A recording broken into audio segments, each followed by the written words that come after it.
Ir-raġel li jinstab imqatta biċċiet f'bagalja fix-xatt ta' Taslima kien libes bisħarqa tal-adulti, bidejħu saqajh maqtuwajn u imremblin fil-plastik. Id-dettalji xokkanti brabta mal-każ tal-ġisem illi feċ fix-xatt ta' Taslima komplow joħorġu f'konferenza tal-aħbarijiet indirizzata mill-assistent kummissarju tal-Pulizija Keith Arnaud fid-depow tal-Pulizija kmieni is-Sibt filgħodu. Min informazzjoni li ġiet ipprovduta mill-Pulizija jidher illi l-vittma ġie identifikat bħala raġel Kolombjan ta' 50 sena u nstab fil-bagalja imqatta biċċiet u mingħajr ħwejjeġ għajr ħarqa tal-adulti.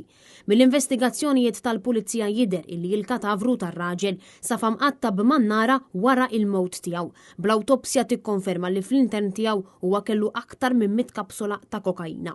Kien wara jiem ta' investigazzjonijiet intensivi illi waslet biex fit-12 ta' Diċembru jiġi arrestat il-Kolombjan ta' 43 sena f'residenza fl-Imsida, fejn fl-istess post kien hemm ukoll resident Portugiż ta' 39 sena illi qed jinżamm arrestat u li l-Pulizija f'din ir-residenza sabbu l-mannara li jintużat biex il-katavru jiġi mqatta. Wara din is-sejba l-Pulizija lokalizzaw residenza oħra ftit metri il-bot minn dik illi fija instab is-suspettat u li maħsuba illi minna inġar il-vittma.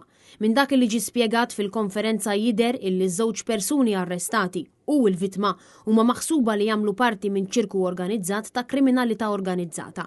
Iżda il-Pulizija ma għandix informazzjoni konkreta dwar dan iċ-ċirku u l-operazzjonijiet tiegħu f'pajjiżna.